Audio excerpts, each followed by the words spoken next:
Soirée cauchemardesque pour les supporters du FC Metz face à l'élimination des Grenats contre Montpellier lors des 16e de finale de la Coupe de France. Quelle suite après ce match et comment aborder la rencontre face à Strasbourg le week-end prochain en Ligue 1 ? Voilà nos interrogations du jour avec les chroniqueurs présents en plateau qui réagiront également aux rumeurs du mercato hivernal avec les cas Maggio, Touré ou encore Bakayoko. Bonjour à toutes et à tous, bienvenue dans votre nouveau numéro du Graouli Mag. Ambiance un petit peu particulière aujourd'hui, déjà sportivement, avec ce résultat du FC Metz en Coupe de France, mais aussi extra sportivement, avec les disparitions combinées de Thierry Steinmetz et Roland Courbis, que l'on a appris là depuis ce matin. Évidemment, toutes nos pensées vont à leurs proches respectifs, aux familles. Une ambiance, je l'ai dit, un petit peu particulière. Mais néanmoins, on va essayer de débriefer l'actualité du FC Metz avec nos chroniqueurs du jour. Et je vais commencer cette fois-ci à ma droite. Tiens, on va changer un petit peu avec Stéphane Moliens. Ouais, salut Aymeric, salut les gars. C'est toi le premier aujourd'hui. Ouais. Meilleurs vœux. Merci. On n'a pas encore vu tout le monde sur ce plateau. Alors évidemment, on se le souhaite. Hein. Ouais. En dehors, on reste poli, mais devant tout le monde, c'est bien aussi de se le souhaiter. Écoutez, Gérald Russello est avec nous. Meilleurs vœux. Bonjour, meilleurs vœux. Bonjour tout le monde.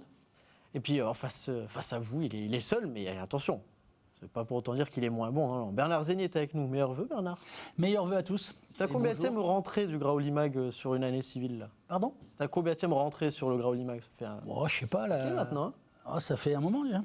Ça fait plus de 10. Ouais, plus de 10. Ça ne nous rajeunit pas. Tu n'étais pas né. Ah non, j'existais pas sur ce plateau. Voilà, non. On va, messieurs, si vous voulez bien, malheureusement perdre un petit peu notre sourire pour cette première partie d'émission. C'est l'heure de la Coupe de France.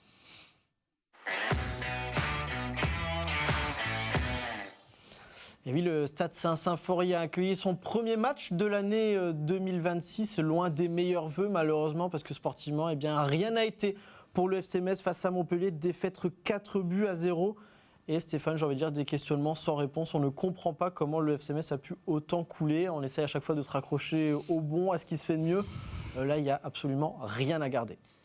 Non, alors il n'y a rien à garder. Et pour se rappeler quand même du contexte, lorsque le tirage a eu lieu, on s'est dit c'est quand même un bon tirage. Déjà parce que tu joues à domicile, parce que tu joues contre une équipe qui peine dans sa division, qui a du mal à retrouver de sa superbe, 9e, et puis qui clairement n'était pas forcément sur une dynamique très positive en ayant perdu contre Dunkerque à domicile, en prenant 3. Donc Metz étant sur une prestation moyenne plus à Lorient, on s'est dit tiens, voici le bon moment pour remettre la machine en route, qui plus est à Saint-Symphorien. Et puis on a vu quelque chose qui finalement, moi, ne m'a pas trop surpris parce qu'on n'a pas vu une révolution où on a vu un cataclysme, certes parce que tu prends 4-0 à domicile, mais en même temps, il y a quand même maintes fois de choses vues dans ce match qu'on a déjà vu depuis le début de saison et déjà même avant que le début de saison ne commence, puisque les matchs amicaux nous avaient déjà inquiétés, même contre des équipes hiérarchiquement inférieures. Donc j'ai envie de dire que cette équipe qui avait cette possibilité de progresser par ses individualités, dans le sens du collectif également, ça s'est vu par parcimonie, cette première partie de saison.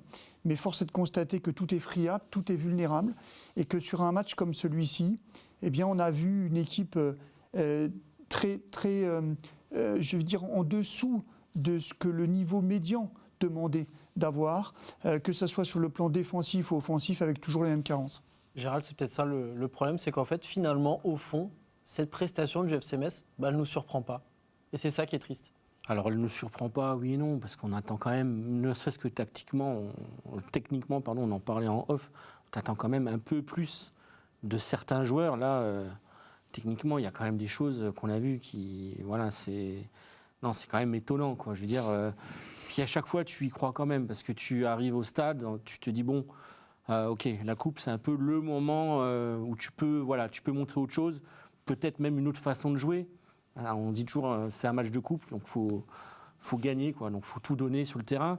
Là, en plus, il y avait l'occasion de voir des joueurs qu'on voit moins, puisque c'est certains titulaires qui n'étaient pas là. Donc tu t'attends quand même à voir autre chose. Tu t'attends à voir un FC Metz qui propose au moins, si ce n'est dans le jeu, au moins dans l'attitude, quelque chose. Et là, force est de constater que dès que le premier caillou dans la chaussure est rentré, c'est terminé en fait. C'est un but, un deuxième. Tu te dis, bon, on va quand même se relever, quoi, avant la mi-temps, peut-être. Mais non, on revient des vestiaires, on en reprend un troisième, puis un quatrième. Tu te dis, mais jusqu'où on peut aller, quoi. On pouvait en prendre d'autres, en plus.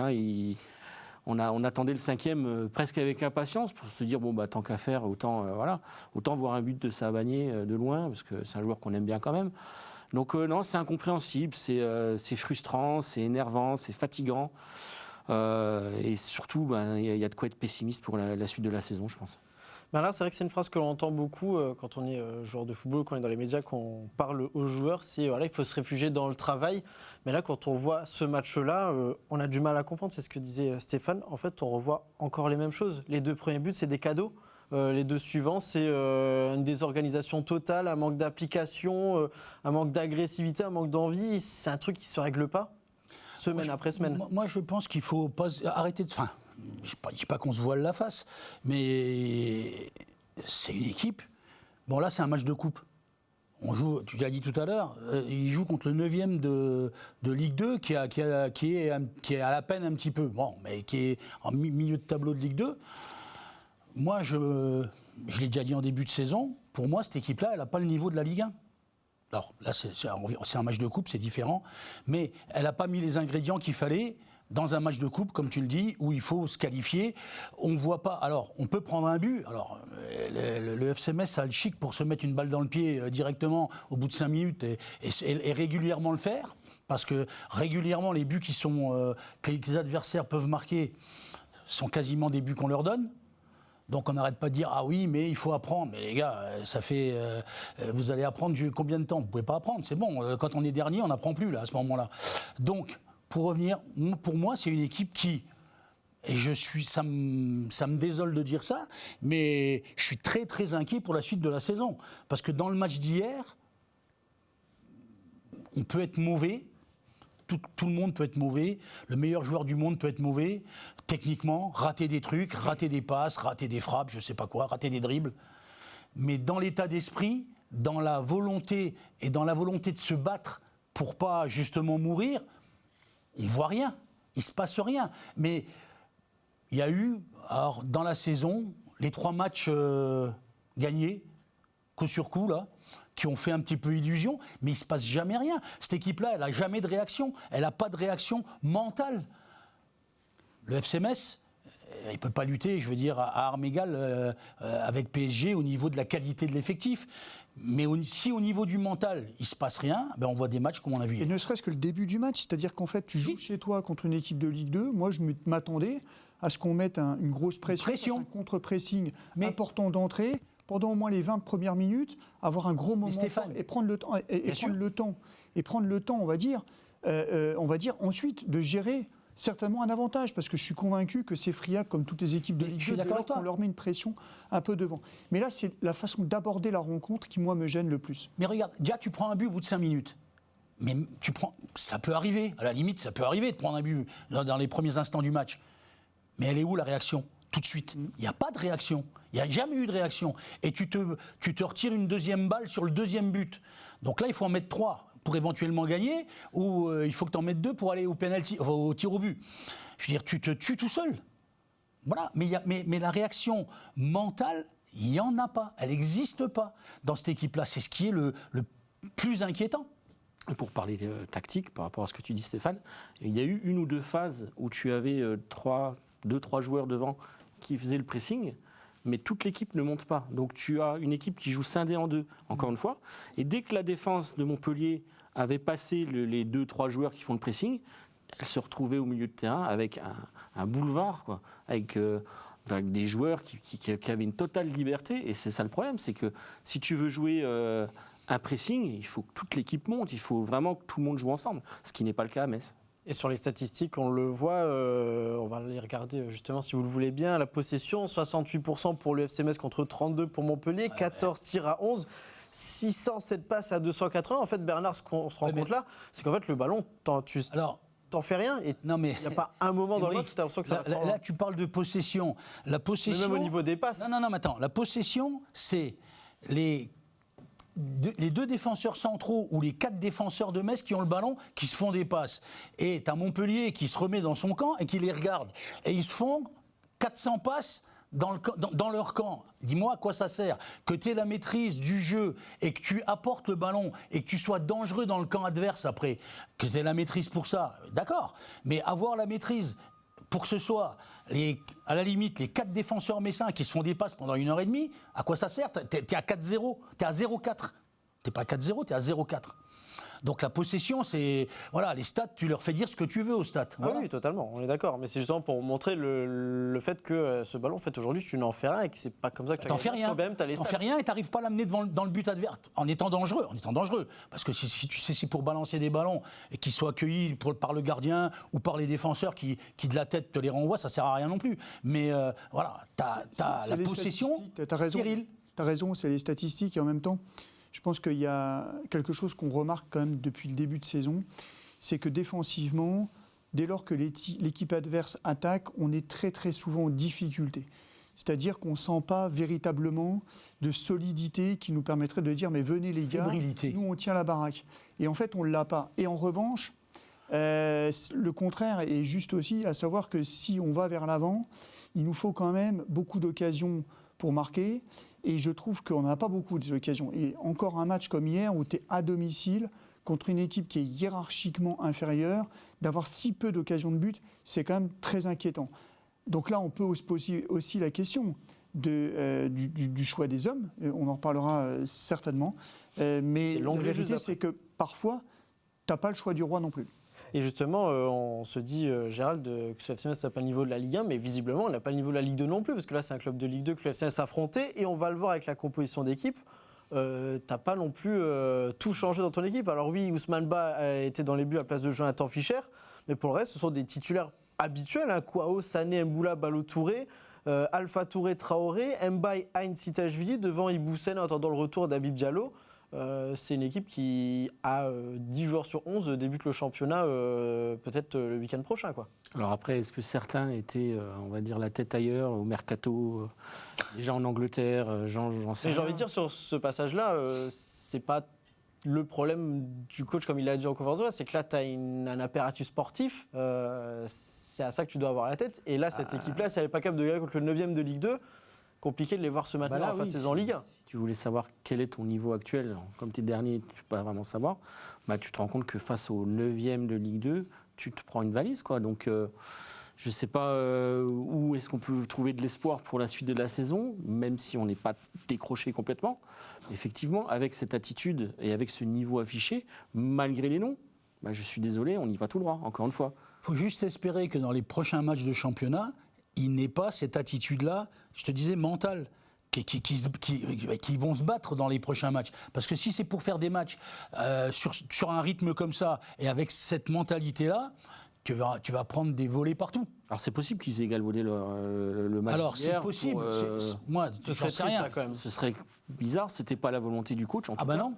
Arrêtez pas de dire qu'il voulait faire des... Alors lui, c'était sa volonté. Maintenant, est-ce que... Après, il n'a pas tort. Parce que, bon, tu joues la coupe, c'est un match en plus, mais si tu gagnes, les victoires peuvent t'apporter de la confiance en plus. Oui. Et là, c'était pas de la confiance qu'il y avait. C'était ça comme une confrontation interne, un match amical.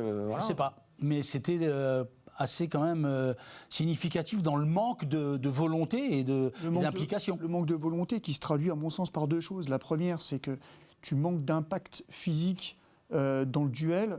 Là, on n'a pas les stats sur les duels gagnés ou perdus, mais ce qui est certain, c'est qu'on en perd beaucoup trop. La deuxième chose, c'est qu'on regarde sur les buts, on est beaucoup trop loin du porteur, et puis trop loin de celui qui est censé... parce que si tu lis assez bien le jeu, tu vois très bien où le ballon va arriver à chaque fois, donc on est trop loin. Et deuxième chose importante, c'est que dès lors qu'on a le ballon, on manque sincèrement de tonicité, d'intensité. C'est-à-dire que là, on joue trop, et peut-être les statistiques nous cachent ça, c'est qu'on joue trop à un rythme qui ne peut pas mettre en danger une défense adverse. C'est impossible. Ça, et il y a un déchet technique impressionnant dans les contrôles, dans les passes.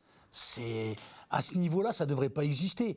Des passes à 5 mètres qui sont manquées systématiquement, des ballons qui filent en touche, des trucs, des trucs qui sont impensables à ce niveau-là, normalement. Pas de mouvement, Parce que tu vois ça en 4e série, je veux bien, moi, de district, il n'y a pas de souci. Et les gars, ils jouent pour rigoler. Le dimanche, ils vont s'amuser, tapent dans le ballon, c'est bien, s'amusent. Là, c'est quand même leur métier. Alors, je ne dis pas que ce n'est pas un jeu, le football, mais il y a un déchet impressionnant dans un match comme ça, du côté messin. Je te dis, tout ce qui est passe, contrôle, des trucs tout simples, des trucs que tu fais, alors, je vais dire, c'est pas les pupilles, parce que c'est plus les pupilles, mais que tu fais en gamin. Moi, ça me choque de voir ça. Regarde tu peux pas mettre Bernard, de pression, une pression, comme tu disais, la pression, tout ça. Comment tu veux faire si tu n'arrives pas à maîtriser le ballon ? Parce que la maîtrise du ballon, elle est compliquée, là. Il y a un truc qui est étonnant et qu'on a remarqué hier en tribune de presse, c'est qu'en fait, c'est le joueur qui a le ballon qui cherche une solution autour de lui. Alors que normalement, il devrait avoir du mouvement, il devrait avoir l'embarras du choix. Voilà. Sauf que là, il se retrouve avec le ballon, il ne sait pas quoi en faire. En fait, c'est lui qui décide et qui pousse l'autre joueur à faire un appel. Et c'est ça le problème. C'est pas ça le jeu. C'est qu'il a pas de solution autour. C'est pas ça le jeu. Le jeu, c'est de se déplacer pour appeler le ballon, forcer le porteur du ballon à te le donner. C'est pas lui qui te force à aller en profondeur, ou à droite ou à gauche. Voilà. Mais bon, tout est compliqué à Metz aujourd'hui, dans ce match-là. Bernard, tu te posais la question de l'aspect mental de cette équipe du FC Metz et malheureusement les nouvelles ne sont pas bonnes. On a eu en fin de match Maxime Collin qui est quand même venu avec une certaine expérience du football professionnel et vous allez l'écouter, le constat n'est pas vraiment rassurant. Ça fait un moment maintenant, on voit qu'on peut faire des choses bien et puis de retomber vraiment très bas et on manque de consistance. Et ce soir, ça prouve encore une fois que le groupe n'a pas encore cette maturité de pouvoir répondre présent sur chaque week-end. On se dit que on a fait un match à peu près correct contre Lorient, contre Paris ici, tout le monde était enchanté. Contre Rennes, on méritait sans doute mieux. Donc on était sur une période pas très bonne, mais quand même il y avait un petit peu de mieux. Et puis aujourd'hui, tu retombes complètement, tu retombes quand même dans tes travers. Donc c'est un groupe qui manque de consistance malheureusement. Et aujourd'hui, c'est la preuve. On est footballeurs professionnels. Il y a plusieurs joueurs qui ont un peu de vécu dans le vestiaire. Si à chaque claque tu te mets la tête sous l'eau et puis tu te caches, tu n'arriveras pas à t'en sortir. Donc cette année, après Lille, on a été aussi 6 pieds sous terre et puis on a essayé de rebondir. Donc c'est la vie d'un footballeur de se prendre des claques, mais le tout c'est de se relever. Tu as tout le temps deux choix, soit tu te relèves, soit tu coules. Très rapidement Bernard, ce constat-là, comme je te disais, il est assez dramatique quand on est à mi-janvier. C'est-à-dire que ton groupe n'est pas prêt. C'est embêtant d'entendre ça, c'est clair. Après, la solution, est-ce qu'il y a des solutions ? Oui, c'est une prise de conscience des joueurs du fait qu'ils doivent justement se bouger les fesses, pour parler vulgairement. C'est ça aussi, à un moment donné. Alors je pense que forcément le coach doit le faire. Je suppose que dans le club on le fait aussi, mais après il faut que ça se traduise sur le terrain, et sur le terrain c'est les joueurs. Donc c'est à eux de montrer qu'ils sont capables justement d'avoir cette capacité, cette force pour mettre de l'impact, pour physiquement être plus là, pour emballer les matchs, comme tu l'as dit tout à l'heure, pour depuis le début du match faire un pressing sur Montpellier et les étouffer, pas les laisser sortir pendant un quart d'heure, 20 minutes. Et puis ils vont lâcher parce qu'ils vont se dire merde, on est tombé où ici, voilà. Ils sont pas capables de le faire aujourd'hui. Après, est-ce que, moi je parlais toujours des tauliers, est-ce que les 2 ou 3 joueurs d'expérience, parce qu'il n'y en a pas beaucoup dans l'équipe là, les 2 ou 3 joueurs d'expérience de Metz sont capables de tirer derrière eux tout le groupe ? Ou est-ce que le groupe est sensible à ce que peut leur dire les tauliers, justement ? Très rapidement, tu regardes, il n'y a pas beaucoup de joueurs qui sont allés voir les supporters. On va revenir justement sur les supporters juste après. Ils sont 4 à être allés voir les supporters après la rencontre. Jonathan Fischer, qui n'a pas joué une seule minute du match. Maxime Collin, Cléo Mélière, Joël Assoro et Benjamin Stambouli qui étaient sur la pelouse. Il n'y a aucun titulaire qui est allé voir les supporters en fin de rencontre.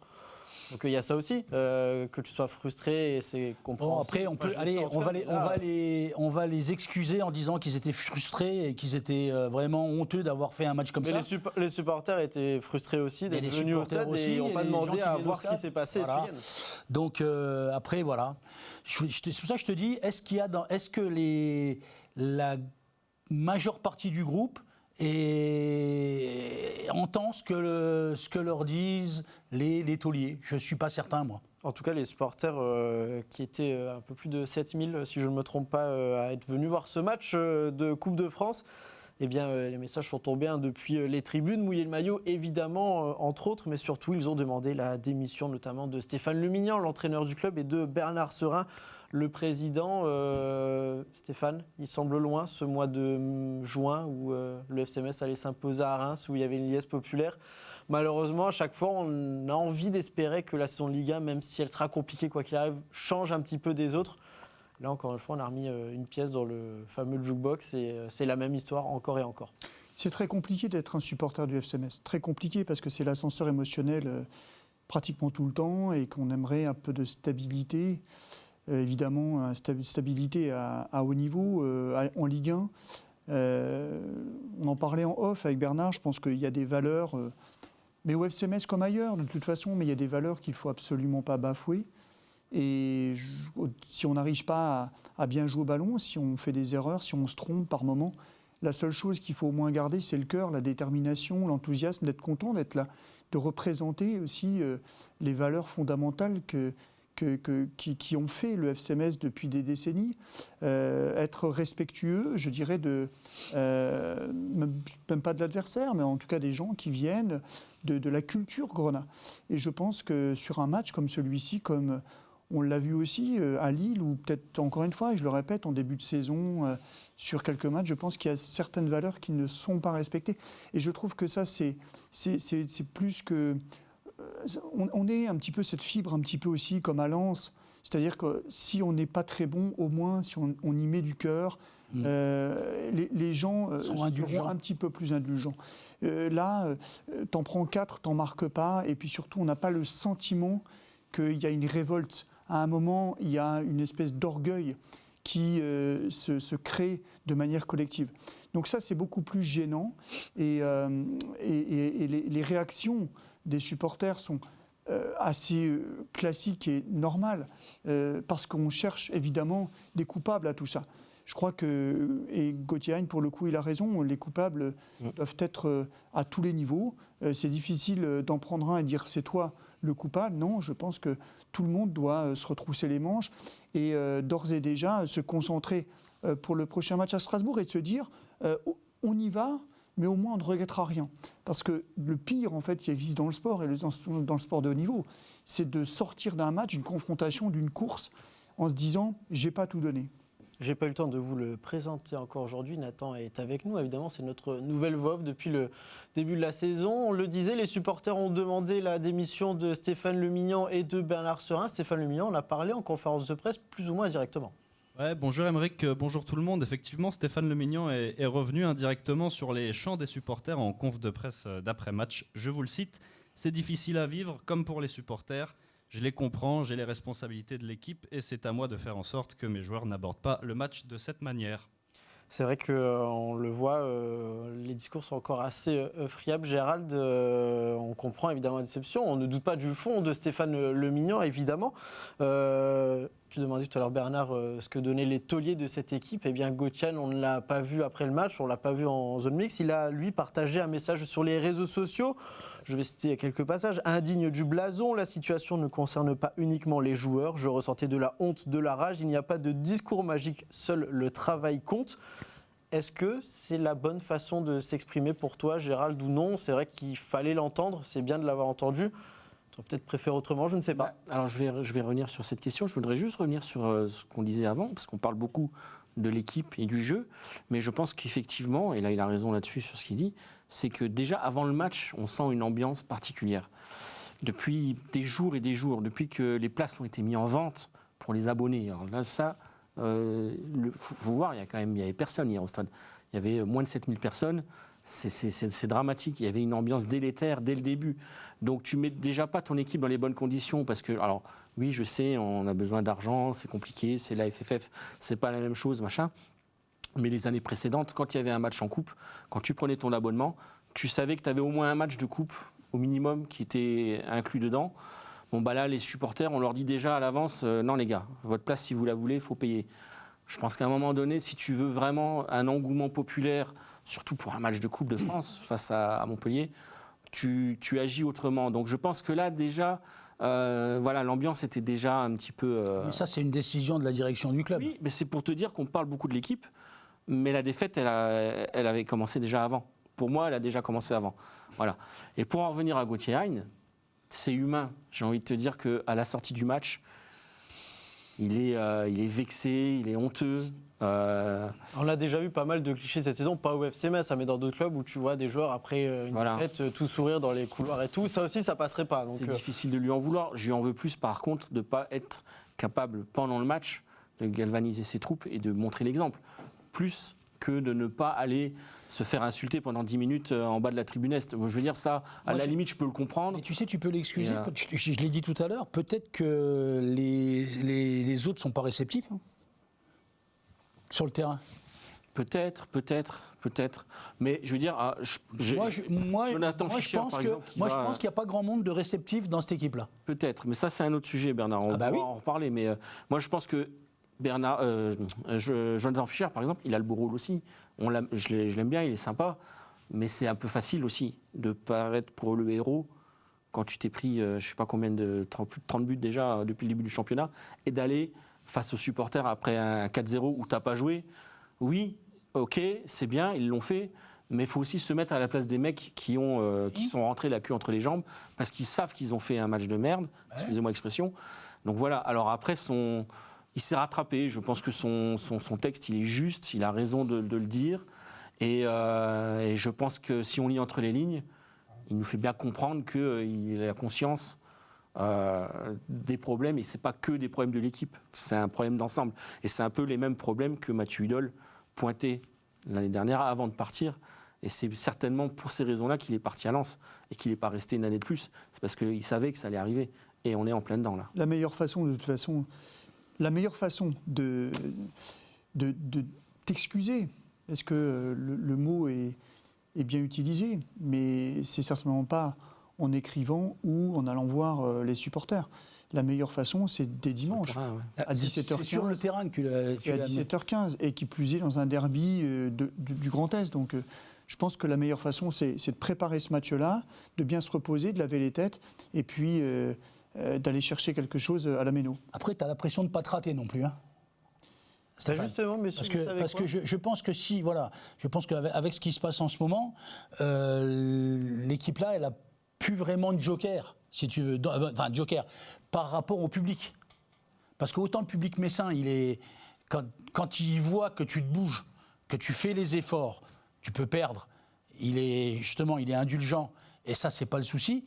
Autant, je pense que si ça se corrige pas dans le futur, ça risque d'être compliqué. La saison, elle va être compliquée. Justement, Bernard, on va en parler. C'est vrai que de l'inquiétude, il y en a à tous les niveaux avant d'entamer justement cette phase retour de Ligue 1. Et ce prochain match, on va en parler tout de suite dans le journal de la Ligue 1.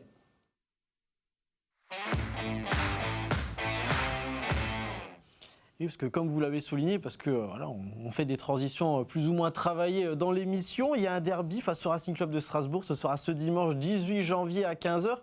Alors je te laisse dans ta continuité, mais est-ce que c'est possible de passer d'un extrême à l'autre en moins d'une semaine ? Je l'ai dit, il faut changer pas mal de choses là pour ce match-là. Il faut changer pas mal de choses. Ça ressemble à une dernière opportunité de ne pas toucher le fond. Moi, je te dis, la plus grosse chose à changer, c'est l'état d'esprit qu'ils vont manifester dans le match de Strasbourg par rapport à ce match-là. Dans ce match-là, il n'y a rien. Donc c'est pas compliqué de montrer autre chose contre Strasbourg, parce que tu n'as rien vu dans un match comme ça. C'est catastrophique, c'était le néant absolu. Donc voilà.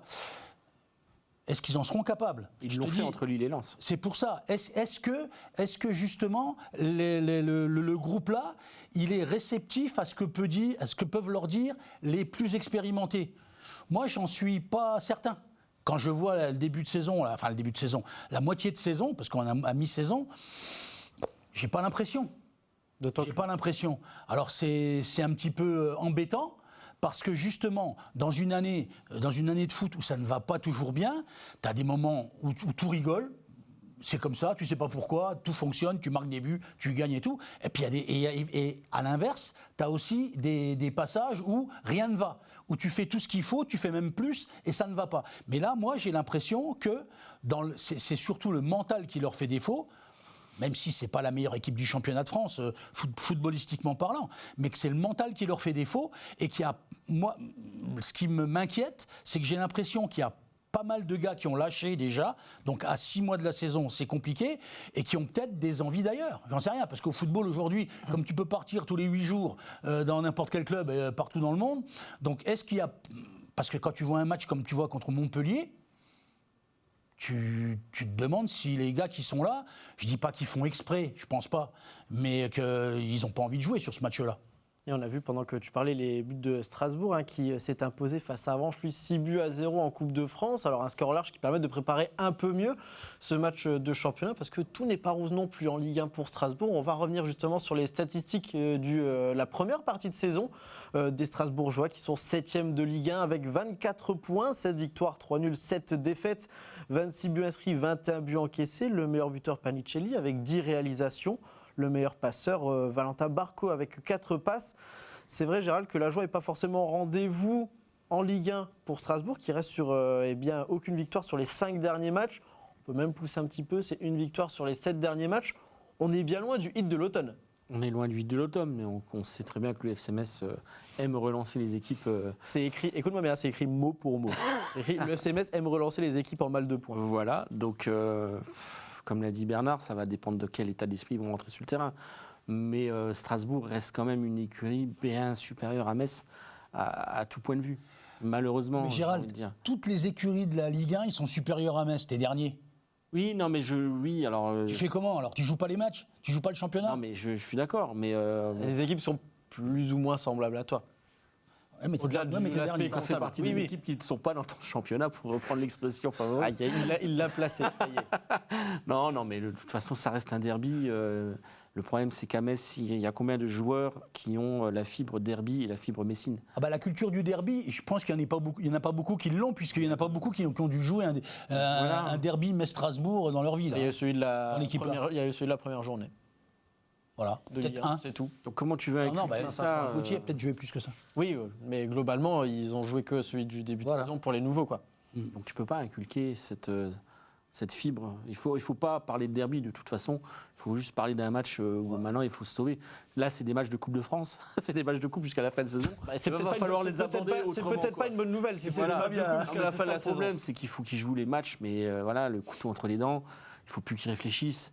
Il faut surtout revenir à un jeu simple, comme on a su le faire contre Lens, contre Nice, à Nantes. Pourquoi on a arrêté? On avait trouvé la formule. Pourquoi est-ce qu'on a changé finalement? Ok, les joueurs, c'est pas les mêmes, mais peu importe.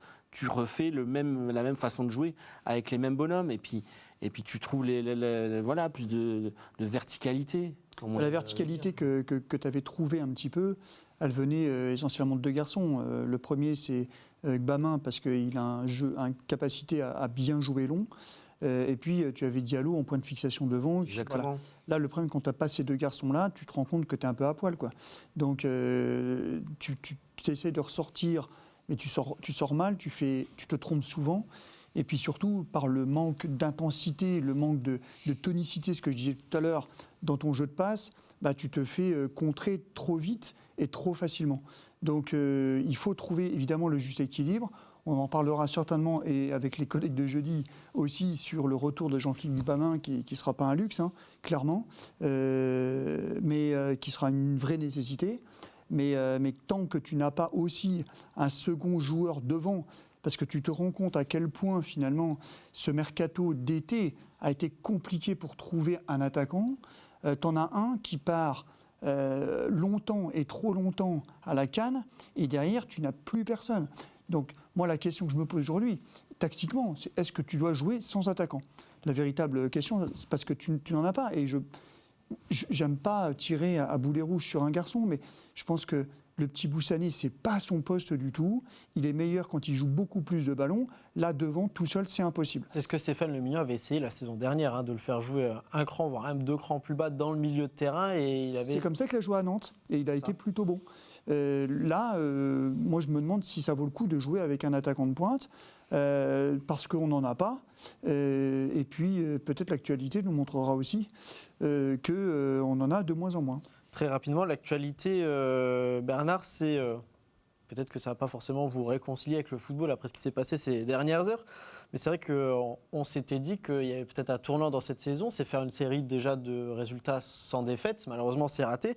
Et surtout, on se disait, ça se passait mal en Ligue 1 pour Strasbourg. Et en plus, ils venaient de perdre leur coach. Alors la manière, je pense qu'elle ne va pas te ravir. On parle de multipropriété. Liam Rosenior qui est parti à Chelsea, qui a viré son entraîneur. C'est Gary O'Neill qui est venu le remplacer. Donc on s'est dit qu'il y avait peut-être un petit timing, parce qu'on prend tout, quand on est le FC Metz, tout ce qui peut être bon à prendre, on le prend. Est-ce que ça peut faire partie, pencher la balance un petit peu, ce changement d'entraîneur, ou toi, pas du tout? Moi, non, je pense pas.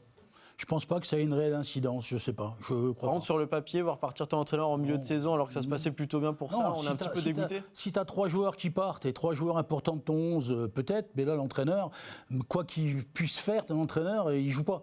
Il est sur le banc, il regarde. Donc je préfère, moi, que l'entraîneur parte plutôt que 3 joueurs importants de ton groupe. Donc je ne suis pas persuadé que ça ait une incidence. Mais sur le papier... Et ça a une d'autant moins qu'ils se sont qualifiés en coupe et ils ont mis 6 buts. Oui, alors contre Aranche. Ils n'ont pas joué contre une Ligue 2. Non, mais bon, ils ont fait le travail. Mis 6 buts. Mais justement, ton point de vue, en tant qu'ancien joueur, tu apprends que ton entraîneur, alors avec qui ça se passe bien, part en milieu de saison à cause de cette multipropriété. Comment t'accueilles, toi, la nouvelle ? Alors, on va pas en faire un grandiose, qu'il nous reste plus beaucoup de temps, mais... Tu accueilles la nouvelle, si ça se passe bien, si la saison se passe bien... Si, ça peut te sortir d'un projet de jeu ? Parce que tu t'es quand même un petit peu assimilé à ce que faisait Rosenior, ça se passait très bien sur le début de saison. Oui, ça peut. Oui, ça peut être délicat. Après, si l'entraîneur qui arrive, moi je ne sais pas ce qu'il va leur faire. Je ne sais pas ce qu'il a tout chamboulé quand il est arrivé par rapport à la façon de jouer de Strasbourg. Mais ça peut. Oui, s'il veut mettre sa patte en disant voilà, vous jouiez comme ça, mais maintenant on va jouer comme ça. Ça peut changer. Je pense pas quand même, parce que je pense que c'est des garçons intelligents. Non, je pense que Marc Keller, en fait, qui a peut-être aussi un tout petit peu son mot à dire dans l'affaire, il a dû quand même travailler un petit peu la question pour dire on va quand même pas changer et de passer du je dis ça exprès dans le sens, si tu veux, inverse exprès. Voilà, mais je pense qu'ils sont relativement intelligents et ils vont pas faire ça. Ils vont rester dans la continuité de ce qui se faisait. Autant qu'on a dit qu'il y a 5 minutes qu'ils n'étaient pas dans leur meilleure phase non plus. Faut pas oublier quoi. C'est pas dans la même phase, mais moi, je suis allé gratter là où je pouvais gratter, attention. Et j'ai vraiment toutes les solutions tiennent sur cette feuille-là. Ouais, donc je sais pas. Je pense que, je te dis, moi, la différence sera faite par la volonté ou pas de l'équipe de se remettre dans le bon sens et de vouloir accrocher quelque chose là-bas. Changer d'entraîneur, ça a réussi pour Strasbourg sur ce match de Coupe de France. Chelsea lui aussi est engagé en Coupe. Nathan, ce week-end, toi, tu ne regardes pas seulement le 16, tu regardes le foot à l'international. Tu as des nouvelles de Liam Rosenior? Oui, et ça, c'est vraiment l'information la plus utile de toute ton émission. Alors, pour ceux qui veulent des nouvelles de Liam Rosenior, effectivement, il a super bien réussi ses débuts avec Chelsea parce qu'il a gagné 5-1. Son derby londonien, contre Charlton. Il a tout changé tactiquement. Et peut-être, on ne sait pas ça. En tout cas, bon vent à lui du côté Chelsea. On espère que ça pourra peut-être donner des idées au FC Metz. À Manchester, il fait un carton. Peut-être, mais on ne saura pas. En tout cas, le FC Metz devra faire sans Kofico suspendu. Jessie Demaguet est encore incertain. On reviendra évidemment sur l'apport peut-être de Jean-Philippe Bamin dans cette équipe. Car on le rappelle, la Côte d'Ivoire a été éliminée par l'Égypte 3-2 dans les quarts de finale de cette Coupe d'Afrique des Nations. Donc retour prévu dans ces prochains jours. On verra ce qu'il se passera. Nous, avant ça, il nous reste, on va dire 10 grosses minutes pour parler de ce qui se fait en ce moment. Il y a le championnat, oui, la Coupe de France, oui, mais il y a surtout le mercato. C'est l'heure du focus.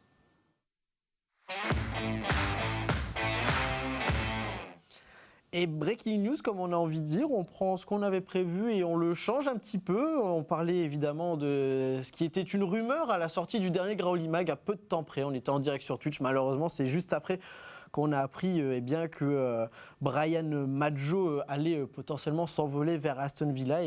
C'est fait, ça vient de tomber. Le joueur est bel et bien parti du côté du 3e de Première Ligue. Évidemment, il fête ses 17 ans aujourd'hui, ça reste un cadeau pour lui, mais Gérald, 12 millions d'euros pour un joueur de 17 ans. On est le FC Metz, c'est une aubaine, mais ça reste quand même particulier pour...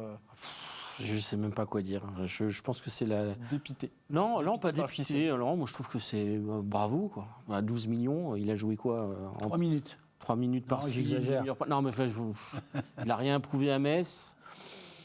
Voilà, moi il va pas me manquer puisque de toute façon il n'apportait rien à l'équipe, il n'a rien Alors apporté. justement, pour rebondir là-dessus, c'est vrai qu'on se posait la question, où est Brian Maggio? On cherchait justement un remplaçant à Habib Diallo, on s'est dit que c'est peut-être physiquement en tout cas celui qui pouvait lui coller le plus. Et bien Stéphane Le Mignan nous avait dit que lorsqu'on l'a posé la question, qu'il était sur la réserve et bien justement depuis quelques semaines à cause des sollicitations. Donc c'est loin du sportif et on a un petit peu mis ce joueur-là entre parenthèses au FC Metz à cause de ça. Bah oui, je pense pas qu'il avait vraiment sa tête à Metz. Il n'avait pas sa tête au Luxembourg, il avait sa tête en Angleterre. Donc à Metz, je pense que c'est un packaging. S'il se trouve bien là-haut, s'il fait une belle carrière là-haut, tant mieux pour lui. On lui souhaite. Bon, je trouve que c'est absolument aberrant le prix pour ce qu'il a prouvé. Mais bon, voilà, tant mieux pour lui et tant mieux pour Metz surtout, parce que ça va certainement débloquer beaucoup de choses. Donc c'est peut-être la meilleure chose qui pouvait nous arriver, c'est qu'ils partent pour...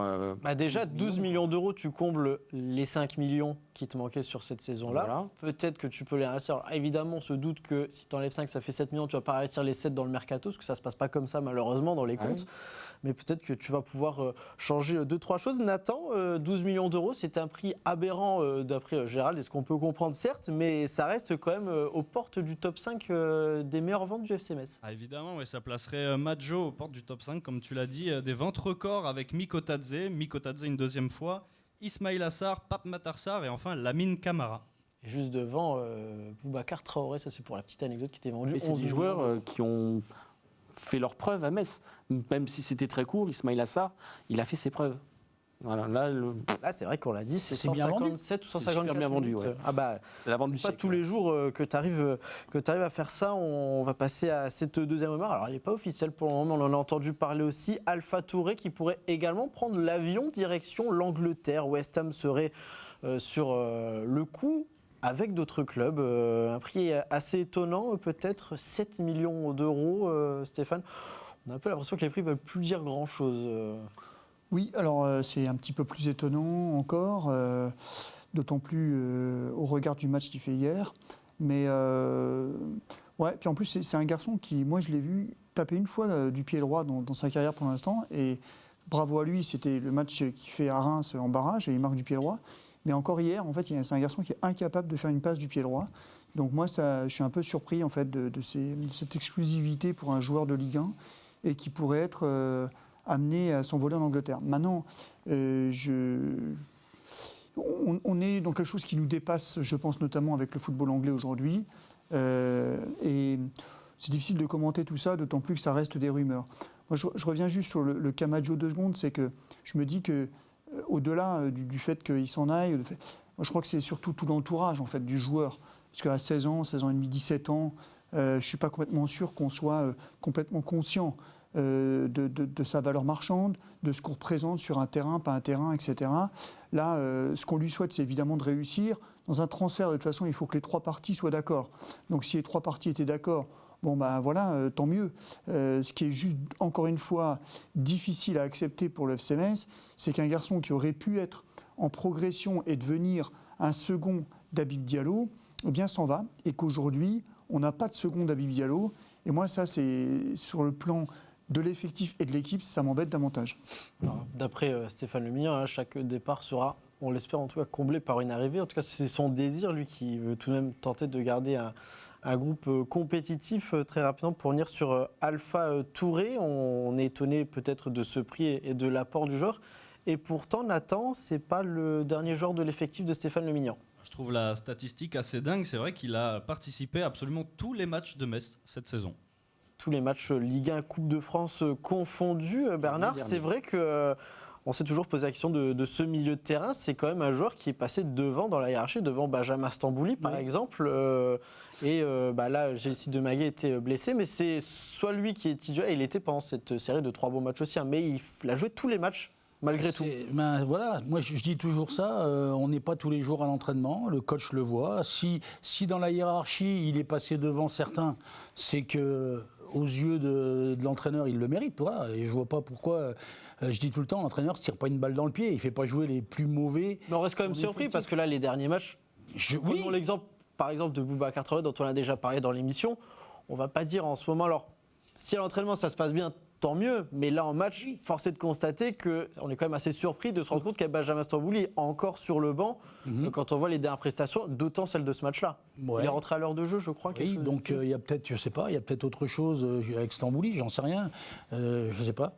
Je te dis, mais ça, c'est toujours pareil. C'est de l'histoire interne. Et nous, on est à l'extérieur, donc on a tous un avis différent, mais c'est le coach qui tranche, donc voilà, c'est lui qui joue. Il a participé à tous les matchs, c'est qu'il le mérite aux yeux du staff, voilà. Quand on lui pose la question, Stéphane Le Mignan, il botte en touche et il nous fait bien comprendre que de toute façon, il n'y a que 2 places pour 4 joueurs. Alors ça, c'est une logique qui est implacable, on ne peut pas lui donner tort là-dessus, c'est vrai, il y a 2 places pour 4. Peut-être réfléchir. Mais par contre, maintenant, on a la jurisprudence Madjo. C'est de se dire, Madjo nous a dit que c'était sportif, qu'il revenait de sélection à Château, pour nous dire après, finalement, on l'a mis de côté parce qu'on allait le vendre. Ou alors, il faut qu'il joue justement pour être vendu. Aussi. Ou alors, il faut qu'il joue parce que tu le montres et voilà. Et du coup, sa vente permettrait peut-être de revoir Benjamin Stambouli. Ou de le remplacer. Belle transition. C'est clair quand même que le FCMS a besoin d'argent. Tu sais très bien qu'il. Le FCMS cherche 5 millions et peut en récupérer 20 cet hiver. Non, mais dans son budget, le FCMS est toujours obligé de vendre des joueurs. Donc c'est comme ça. Ça fait peut-être pas plaisir à tous les supporters et nous qui sommes autour, qui regardons, parce que l'équipe, souvent, elle est amputée de Pierre-Paul ou Jacques, mais c'est comme ça. Et aussi surprenant soit-il, c'est pas les noms qu'on avait évoqués au début de Mercato. On pensait au départ de Joël Assero, Sadi Boussane, Cheikh Sabali. Les 3 sont encore là, dont un qui joue la Coupe d'Afrique des Nations. Les 2 autres ont joué encore hier. Et là, on parle des départs actifs de joueurs qui n'étaient pas du tout dans la boucle. Donc on peut encore potentiellement penser à l'été prochain déjà, malheureusement, parce qu'on sait le financier a un petit temps d'avance sur le sportif à Metz. Ouais, non mais moi ce qui m'embête un petit peu, c'est qu'on se dégarnit toujours beaucoup. Mais le problème, c'est quand même non seulement de remplacer, mais de remplacer aussi avec des joueurs qui s'intègrent bien et vite. Et en hiver, c'est pas évident, on le dit toujours, c'est un mercato d'appoint en hiver. Ouais, puis il faut les trouver déjà, parce que personne pour l'instant aujourd'hui n'a signé. Voilà, moi ça m'inquiète un petit peu, parce que... Alors, on pourrait se dire aussi, parce qu'on peut dire ce qu'on veut sur Stéphane Le Mignan, il n'empêche que... si aujourd'hui tu as un garçon comme Alpha Touré qui est demandé un peu partout, ça veut dire qu'il a progressé et que Stéphane Le Mignan a mis la bonne recette pour le faire progresser, comme d'autres aussi, qui peuvent être, on va dire, sur le départ. On pensait aussi Kofi Kouaou ou d'autres, mais ce qui est certain, c'est que ça nous laisse un petit peu de la place pour des joueurs qu'on n'a pas ou qu'on a peut-être, mais qui ne seront peut-être pas forcément prêts tout de suite. Donc moi, dans une situation comme celle du FCMS, c'est certainement très difficile, beaucoup plus difficile de faire venir que de vendre, parce que tout le monde vient faire un petit peu son marché chez nous, mais pour faire venir des gens chez le 20e de Ligue 1, enfin chez le 18e pour le coup, mais chez le dernier c'est compliqué. Là, quand tu viens de prendre une purge en Coupe de France chez toi, tu ne donnes pas une grosse image en fait dans ta capacité à être transcendant. Donc je pense que Fred Arpinon doit avoir quelques cheveux gris qui doivent pousser. Ouais. Et justement, alors dans cette émission, je vais avoir du mal à vous rassurer, à vous donner des bonnes ondes, parce que quand on regarde, d'après l'équipe, les discussions tournent autour de l'arrivée de Timoué Bakayoko, 6 mois en cas de départ d'un milieu de terrain. Tiens donc, on a envie de dire. Gérald, évidemment, on grince un peu des dents. Il est sur un club depuis 6 mois. C'est le profil parfait des joueurs que tu fais en ce moment, c'est-à-dire des paris.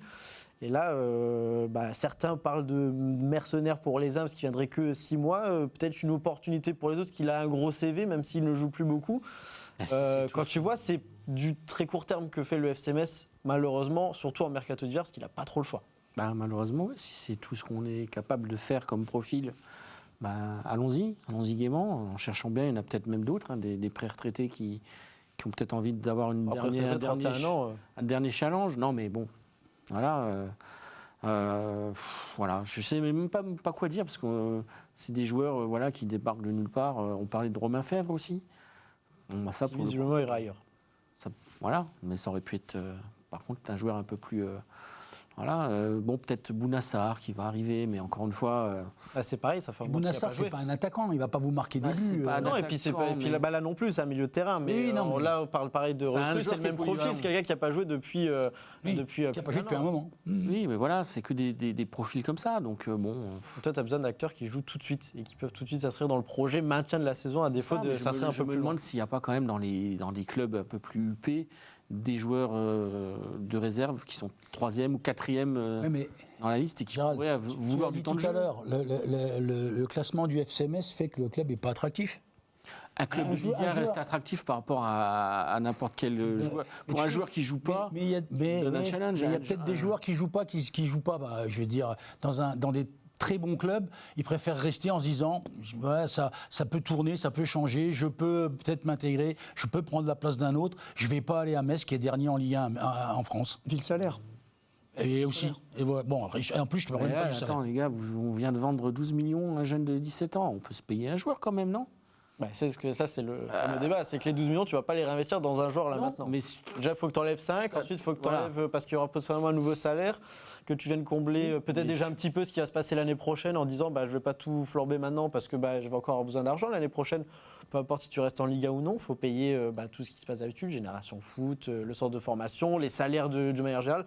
Malheureusement, tu ne pourras pas réinvestir 12 millions d'euros, ce qui ferait une belle recrue pour le FCMS. Je dis pas. Non, mais je dis pas qu'on va avoir un joueur à 12 millions. On n'en aura jamais de toute façon. Ça, faut bien. Ouais, attends, ils auraient acheté Mikotadze 18 millions. Ah non, mais. Non, mais voilà. Mais ce que je veux dire, tant que, en tout cas, il y aura ce système financier, cette direction, on ne pourra pas imaginer. Révolutionner les choses. Voilà. Peut-être que si un jour on est racheté par un grand club, la multipropriété, on pourra peut-être avoir des joueurs. Mais tu perdras peut-être ton entraîneur à la mi-saison alors que ça se passe bien. Alors on verra. Bon. Messieurs, malheureusement, on arrive à la fin de cette émission dont on rappelle quand même la formation principale. Bryan Maggio a donc été vendu, c'est officiel, à Aston Villa. Évidemment, on reviendra dès jeudi un petit peu plus en détail sur le reste de l'actualité. On va essayer de chercher s'il y en a des leviers avant ce derby face à Strasbourg. Merci messieurs de m'avoir accompagné. On se retrouve très vite sur Moselle TV.